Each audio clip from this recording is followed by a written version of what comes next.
So in this video, I'm trying to answer a question someone asked yesterday about a practice routine that I made up for the key of G.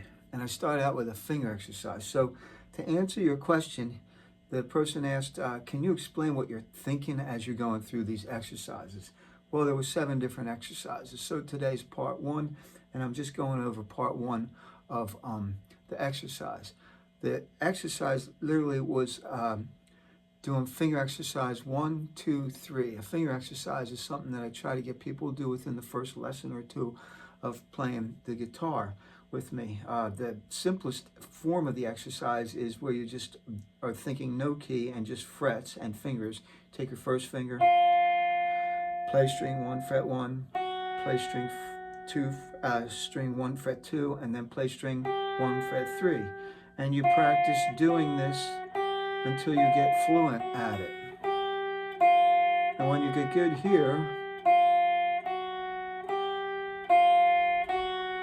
you try to move to the next string. And eventually to the next string. And to the next string. Some people call these finger gymnastics, finger exercises. There's all different permutations of the numbers 1, 2, 3, and 4, especially if you don't limit yourself to just 4 or 3 numbers. If you can include it to do something like 1, 2, 1, 3, 2, 3, 3, 2, 1. You know, like that could be an exercise. But the basic one is just 1, 2, 3. So, excuse me, I try to get people to do it so that they can do it on each string, across the same frets, then maybe up a fret,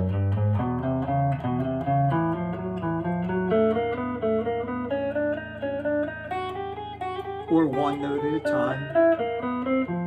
Keep climbing frets.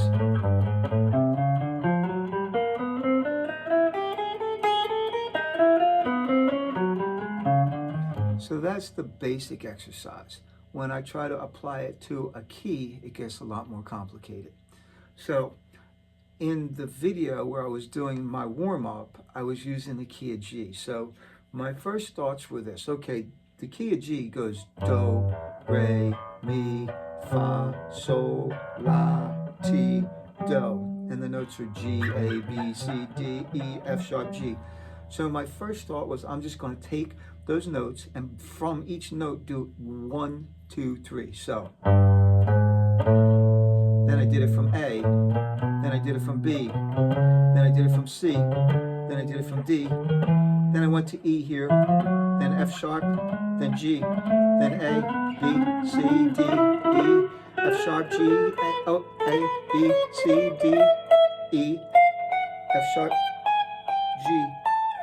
That's one way to do it. You actually start on the note. And you can kind of hear do, re, mi, but not really, because let me do it again for you.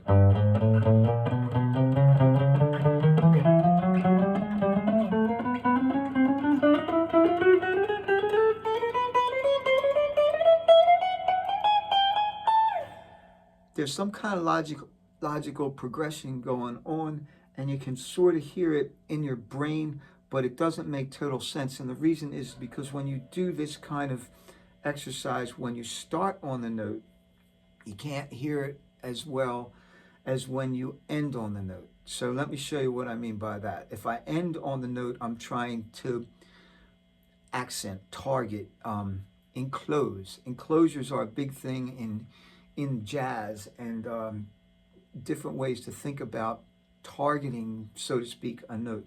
Anyway, here's what happens if you end on your 3rd finger on the note.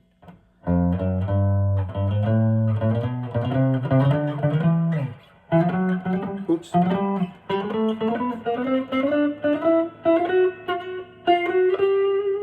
Let me do it again. It's not that good.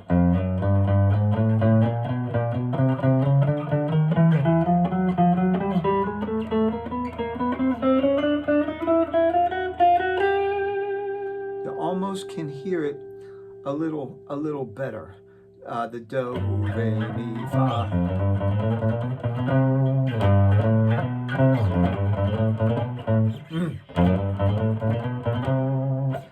it's very hard to do, especially at that kind of speed. But when you do it the other way, you can't hear this as much. Your ear tends to hear that last note. I mean, which is more of like an A minor scale, which is a different key. But anyway, that's what I was doing in part one, just using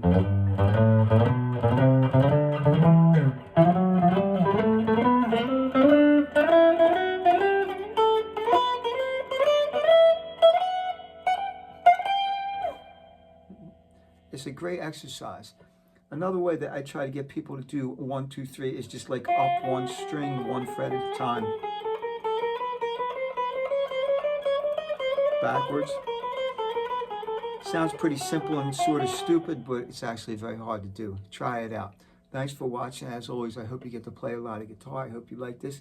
I will continue to answer in this series of videos how I went about making up my practice routine and what I was thinking. I can't do the whole video at one time, it'll just be too long. But what I do want to say before I end this one is what I did was I put in my looper for you a progression in the key of G. It was something like, so it's really, what I'm thinking here is a B minor 7 or a G major 7 with B in the bottom to a G6 9 and a G major 7. So it's essentially the same chord really. And then I deviate a little bit and go to the 7 chord, the F sharp minor flat 5, and then just to a secondary dominant, E7, and back to the same little progression, and then I made up a bridge after the E7 where I went to the 2 chord, A minor 7, C major 7, B minor 7, A minor 7, B minor 7, and then A minor 7, then E7, a little walk up, and turn the first chord around to the G in the bottom as opposed to the B in the bottom. Did it twice. Then you need some kind of 5 chord to bring it back, so I chose, which is if you looked at it as a D7, it's a C, the 7 in the bass, the 5th, the flat 9, and the sharp 11. Calling that a D7 to bring me back home to the jam.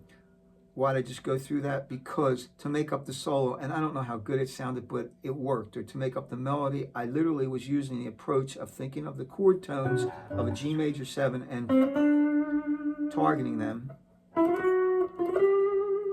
using 1, 2, 3.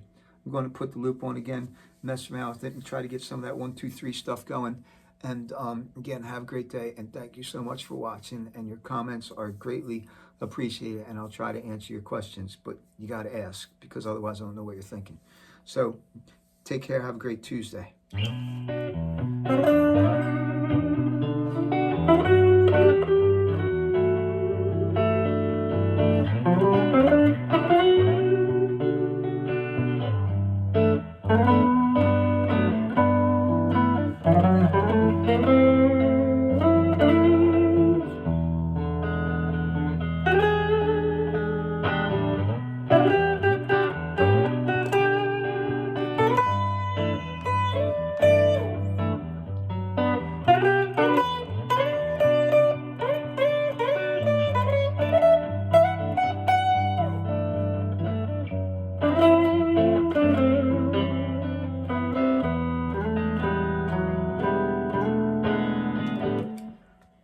I'm going to stop that. That was just literally using the 1, 2, 3 exercise approach to play with that. But this progression is so pretty, I just want to play it a little bit for you.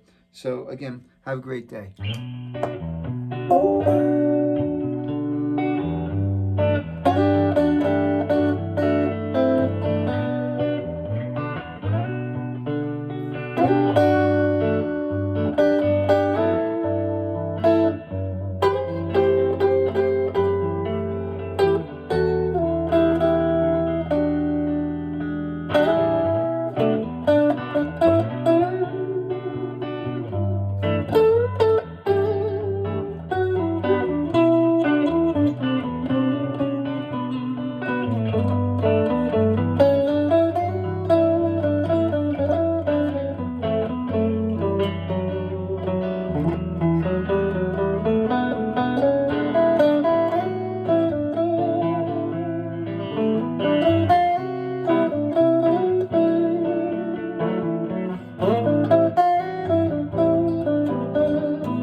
realize that actually what I'm hearing more instead of the key of G is the key of D, and I like it and it sounds better. So let's name this Let Your Light Shine. Here's the song.